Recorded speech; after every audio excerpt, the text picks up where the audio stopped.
This episode is brought to you by Dashlane. Try Dashlane Premium free for 30 days at dashlane.com/infographics. And never forget another password and keep all your online accounts secure.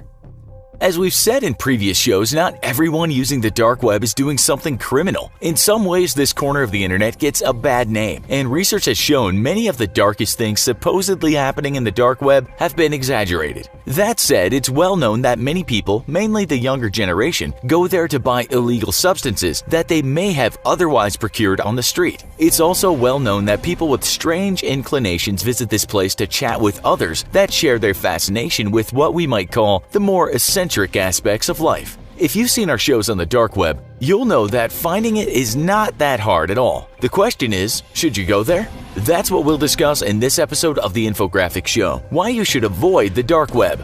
Let's just give you a quick recap on the dark web, as you may not have seen all our other shows on this place.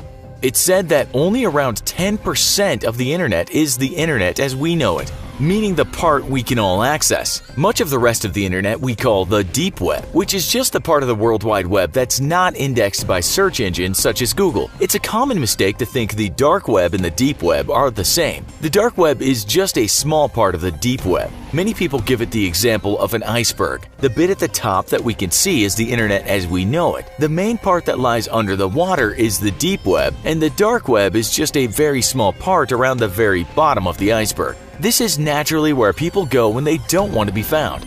That might be because they have a store there selling the aforementioned illegal substances, or it might just be because they're living in a country that has very oppressive laws on speech. In the dark web, you'll find sites that end with .onion. These websites are not accessible using your regular browser, but you can easily download the Tor browser, and before you can say, "Where am I?" you'll be in the dark web. Here you should have complete anonymity. Okay, so the question is, should you go there?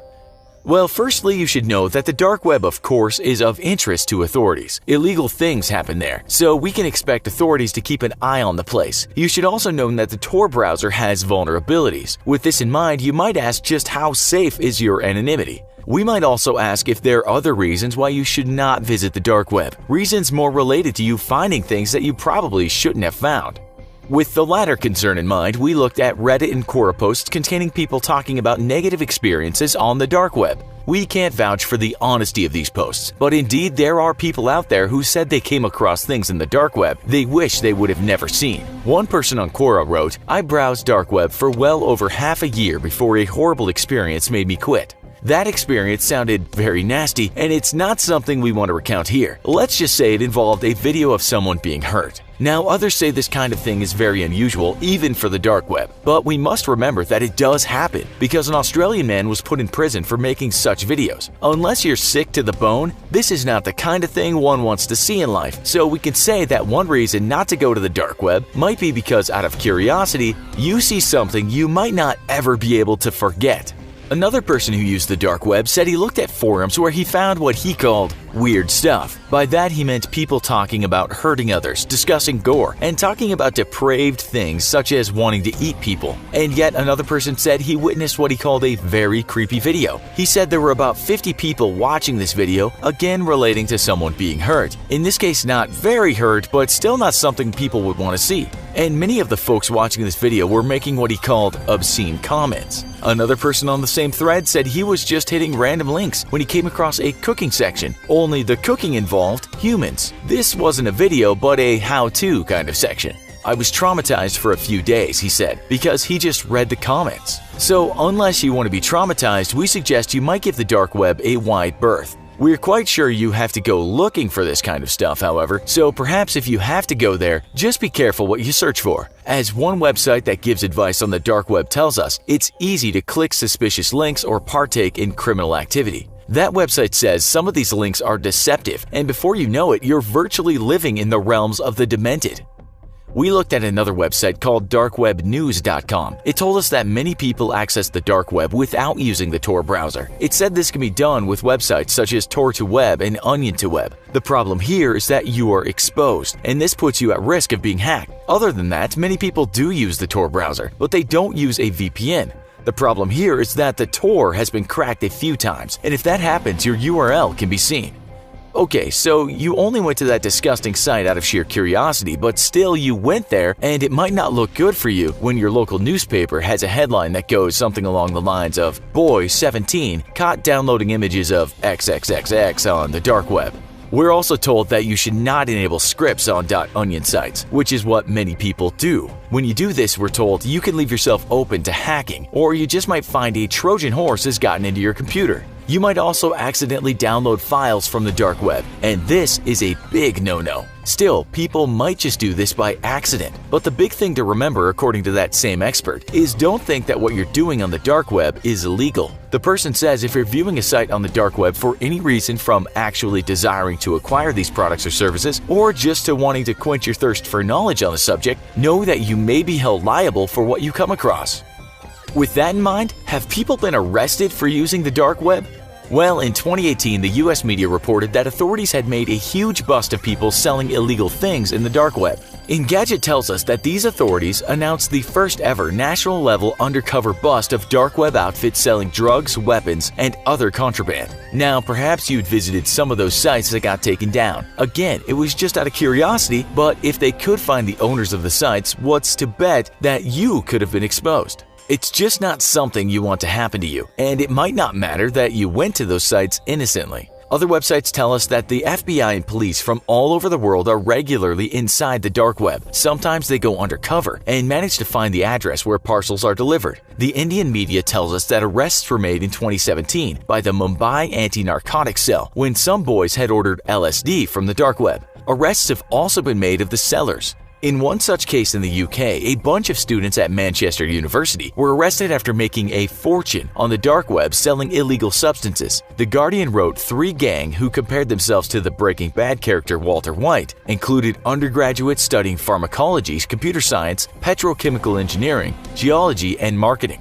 In another case in 2016, a young British doctor was arrested for buying drugs and sentenced to over 4 years in prison. The press tells us that in the UK from 2017 to 2018, there were 1,210 drug seizures relating to the dark web. So it might not be as safe as you think scoring your gear there. Police in the UK said buying your stuff on the dark web carries more risk than buying it in the streets. Because if your purchase came from abroad, you could be said to be an importer. The police also added that mail services in the UK are getting very good at spotting packages containing such substances. Okay, so let's say you have no intention of reading or viewing gruesome content or procuring a dozen MDMA pills or some such stimulant. But then we might ask, why are you in the dark web in the first place? Perhaps you have a legitimate reason in that you want to discuss a sensitive issue about yourself, or you're a whistleblower or an at-risk activist. In that case, go ahead and get down with the dark web. But if you don't have those sorts of reasons, one could argue that using the dark web is not worth the risk. Motherboard wrote in 2016 that authorities have developed very sophisticated ways of finding people in the dark web. As we said, sometimes they're undercover. The FBI have been known to sell weapons on the dark web, and who knows where they might be lurking. Motherboard also tells us that the FBI set up one hack wherein a user clicked on a link that was supposed to take them to an unseemingly illegal image. That person's IP address became known to the FBI.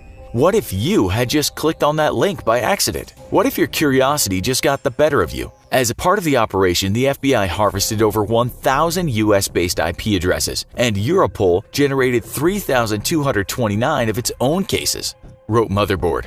That article tells us that police units in many countries have now dedicated task forces concentrating on the dark web. So you might ask if you really want to be there. Maybe you went there already and did something illegal. Well, we're told that when police make an arrest of a vendor or someone doing something illegal, they often collect IP addresses of people who had connected with that person or persons. Most people are only really interested in the dark web for one reason. They want to know if their personal information is up for sale to the highest bidder. But trying to navigate the murky digital backwaters of the internet can be dangerous. Luckily for you, Dashlane is here to help. With their incredible dark web scan available at just the click of a button, Dashlane will automatically look for your personal information being bought and sold across dark web marketplaces, so you can take steps to protect yourself immediately. And when you store your passwords and personal info with Dashlane, not only is signing in or checking out online as easy as just one click, but your accounts are constantly monitored for suspicious activity. Head on over to dashlane.com/infographics for a free 30-day trial, and if you use the coupon code infographics, you can get 10% off a premium subscription. With all this in mind, what's your opinion of spending some time on the dark web? Tell us in the comments. Also, be sure to check out our other show, These Scary Things Really Happen in the Dark Web. Thanks for watching, and as always, don't forget to like, share, and subscribe. See you next time.